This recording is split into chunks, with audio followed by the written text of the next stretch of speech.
I should have known better than to buy a house without researching its history first.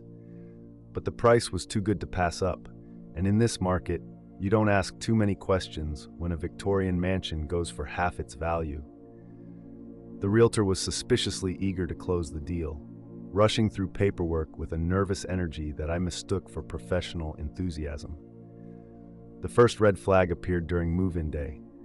The previous owner had left everything behind: furniture draped in yellowed sheets, boxes of personal belongings in the attic, even dishes in the kitchen cabinets. The realtor had marketed this as a bonus, but it felt more like whoever lived here had disappeared without warning. The air inside was stale, heavy with decades of trapped memories. While cleaning out the study, I found newspaper clippings dating back to the 1970s. They detailed the disappearance of 3 young women from the area, all within a 5-year span. The articles had been meticulously preserved, corners carefully folded, certain passages highlighted in faded yellow. The previous owner, Daniel Marshall, had been interviewed in one article as a local resident concerned about community safety. The basement door was the only thing in the house with a new lock. Heavy-duty, industrial grade, it stuck out like a modern thumbtack in an antique cushion. The realtor had fumbled with the keys when showing me this part of the house, mumbling something about the previous owner being security conscious. I didn't think much of it then. It took me 3 days to work up the courage to properly explore the basement. The previous owner had set up what appeared to be a workshop. Tools lined the walls in obsessive order: hammers, saws, drills, each hanging on carefully outlined shadows. The workbench was sturdy, fitted with thick leather straps that could have been for holding down wood for sawing. Could have been. The floor bothered me the most. Concrete, sloped slightly toward a central drain, the kind of drainage you'd find in a slaughterhouse. Dark stains formed a constellation of horror around it, too deep to have been caused by rust or water. I found myself starting to catalog the house's exits, counting steps to windows, measuring drop distances to the ground below. In the attic, I discovered Marshall's journals, dozens of them, dating back to 1968. The early entries were mundane: weather reports, household expenses, gardening notes. Then in 1972, the tone changed. He started writing about subjects and specimens, about their retention periods and processing requirements. Each entry was accompanied by Polaroids I wish I could unsee. I called the police on day 7. They found the first body before sunset, buried in the garden beneath Marshall's prized rose bushes. By midnight, they'd found 2 more. The detective said they were lucky. The soil composition and something about the roses had preserved evidence they thought long lost. Marshall had been thorough in his documentation. Each journal entry corresponded to a grave. The crime scene unit discovered the hidden room on day 3 of their investigation. Behind a false wall in the basement, accessed through a mechanism disguised as a circuit breaker panel. The space was small, soundproofed, and contained evidence of at least 5 more victims. The detective said it was one of the most sophisticated murder rooms he'd seen in 30 years of service. Marshall, I learned, had been a respected member of the community, a high school chemistry teacher who retired in 1980. He'd served on the neighborhood watch committee and organized search parties for the very women he'd abducted. The ultimate irony, he died peacefully in his sleep at a nursing home in 2019, taking his secrets to the grave. Until I bought his house. The house is back on the market now. The realtor is different, and this time, there's a disclosure statement longer than the purchase agreement. Sometimes I drive by and see potential buyers touring the property.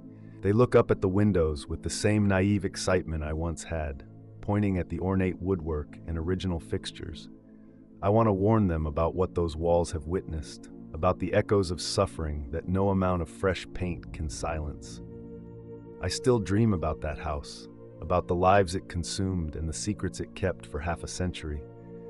The detective told me I probably saved future lives by discovering Marshall's crimes. There had been recent missing persons cases with similar patterns in the area. Someone had been studying Marshall's methods, maybe even visiting the house. The new lock on the basement door wasn't Marshall's addition. It was installed in 2020. The police never found out who had been accessing the house between Marshall's death and my purchase. But they did find fresh journal entries, written in a different hand, hidden behind a loose brick in the basement workshop. The entries discussed improving on Marshall's techniques. The last entry was dated 3 days before I moved in.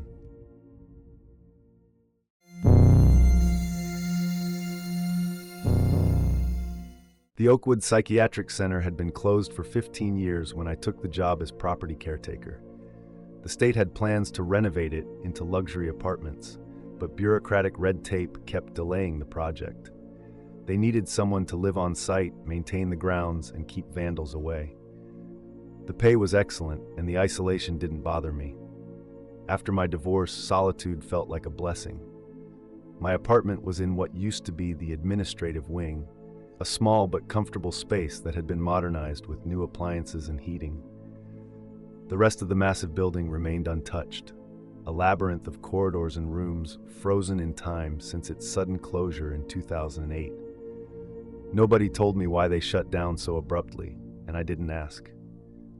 Some questions are better left unasked. During my first week, I discovered a records room that hadn't been properly cleared out. Hundreds of patient files were scattered across the floor, water damaged and moldering. Most were mundane: depression, anxiety, standard psychiatric care. But in a locked cabinet that had rusted open, I found a separate set of files marked Special Projects Unit B. These were different. The blueprints in my maintenance office showed a network of underground tunnels connecting different buildings. These were common in old hospitals, used for transporting supplies and moving patients in bad weather. But the tunnel leading to Unit B wasn't on any official map. I found its entrance behind a false wall in the basement boiler room, its heavy door hanging open on broken hinges. Unit B was a separate wing, smaller and more fortified than the main building. The rooms here were different: reinforced doors, walls covered in scratch marks, restraint points bolted into concrete floors. The examination room still contained equipment I didn't recognize, with leather straps that showed signs of desperate struggle. This wasn't a place for healing. The files told a story that made my blood run cold. In the 1990s, Oakwood had been part of a classified research program. They selected patients with no family connections, no one to ask questions. Official records listed them as transferred or discharged. The reality was documented in meticulous detail in these hidden files: experimental treatments, surgical procedures, tests of new drugs with horrific side effects. Behind Unit B, I found the incinerator room. The massive furnace was still functional, its interior scarred from years of use. Among the ashes on the floor, I discovered fragments of bones that had survived the flames. Small objects too: wedding rings, metal fillings, titanium surgical pins. Evidence they thought had burned away to nothing. The security office contained banks of old CCTV monitors and stacks of VHS tapes. Most had degraded beyond recovery, but a few still played. The footage showed Unit B in operation: doctors in hazmat suits, patients strapped to gurneys, midnight disposals at the incinerator. The date stamps showed the program continued until the very day the facility closed. The morgue in Unit B's basement level was larger than the one in the main hospital. Most of the storage units were empty, but 3 remained locked. I didn't have keys for these, and something told me that was for the best. The temperature in that room was always freezing, even in summer, though the cooling system hadn't worked in years. I found the data center next, its servers still humming on emergency power. Someone had wanted these systems kept running. The computers contained personnel files, not just doctors and nurses, but military officials, government researchers, intelligence agents. Names and faces of people who had overseen the program, visited the facility, signed off on the experiments. Using maintenance equipment, I discovered why they'd never sold the surrounding land. Ground-penetrating radar revealed hundreds of unmarked graves in the woods behind Unit B. Simple pits, bodies wrapped in plastic, quicklime to speed decomposition. The newest ones dated to 2008. The oldest went back decades, long before the official research program began. 2 months into the job, I noticed something that made my blood freeze. Among the old broken cameras, there were newer ones, recently installed, still active. Someone was monitoring the facility, watching me. The computer system showed regular data uploads to an external server. They knew I had found their records. They came at dawn, a convoy of unmarked vehicles with government plates, men in suits speaking in clipped tones about containment and information security. They offered me a choice: sign a non-disclosure agreement and walk away with enough money to retire, or become another file in their archives, another secret for Unit B to keep. I took their money and their silence. What else could I do? The evidence is gone now. Files shredded, computers wiped, Unit B sealed behind new steel doors. The renovation project was quietly canceled. Oakwood remains empty, its windows staring blankly across overgrown grounds. But at night, there are still lights in Unit B's windows. Cars come and go. The research never stopped. They just got better at hiding it. Sometimes I drive past on sleepless nights. The local kids have their stories about ghosts and monsters in the old asylum. If only they knew the real horror wasn't supernatural. It wore suits and carried briefcases. It had budget meetings and project codes. It filled out paperwork in triplicate to document its atrocities. And somewhere, in some other forgotten building, it continues its work. Because places like Unit B don't die, they just change addresses.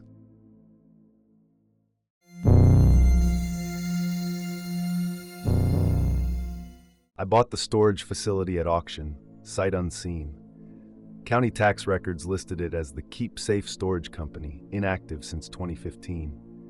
40 storage units spread across 2 acres of land just outside city limits, selling for pennies on the dollar.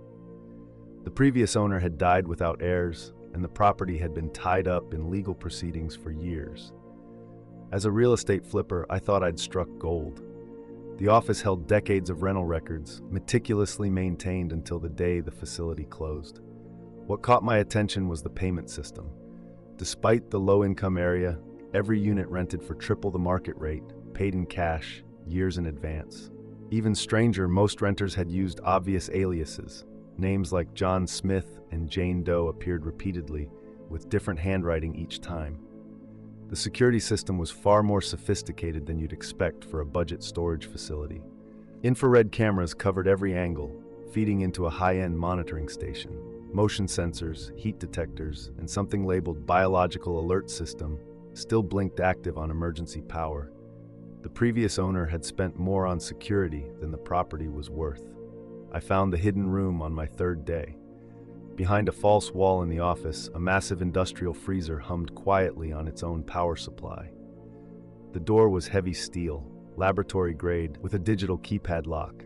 It took me hours to bypass it. I wish I hadn't. Inside, stainless steel shelves held hundreds of carefully labeled containers. Each bore a number corresponding to a storage unit, submerged in liquid nitrogen. The labels included dates, measurements, and cryptic codes. I recognized some of the technical terms from my sister's medical research work. They were terms used in tissue preservation. Unit 12 was the first one I opened. The interior had been converted into a surgical suite. Stainless steel tables, medical equipment, drainage systems in the concrete floor. Everything was professional grade, carefully maintained despite years of disuse. Plastic sheeting lined the walls and ceiling, soundproofing foam visible beneath tears in the material. The office had a hidden compartment under the floorboards. Inside, I found photographs, hundreds of them, connected by red strings to newspaper clippings about missing persons.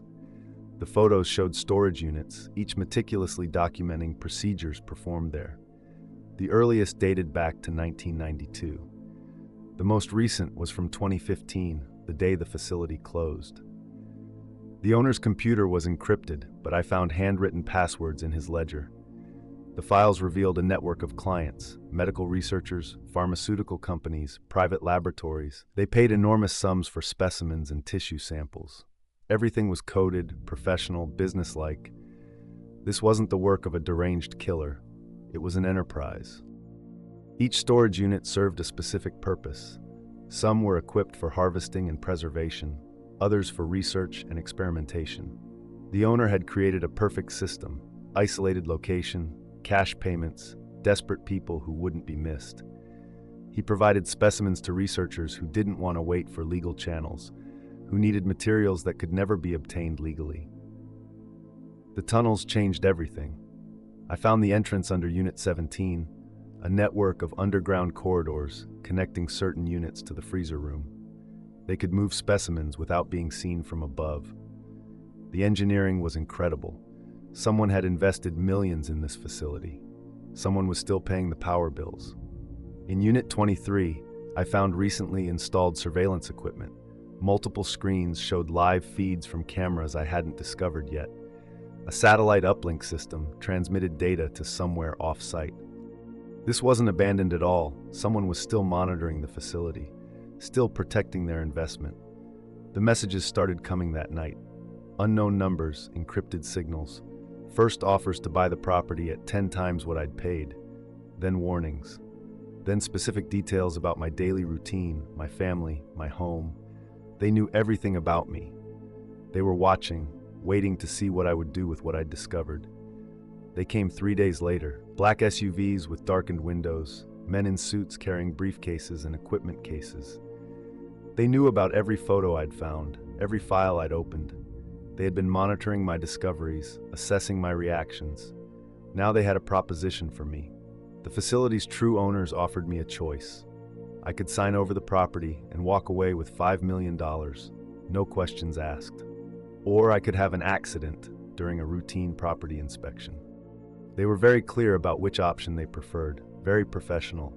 They even had a notary present.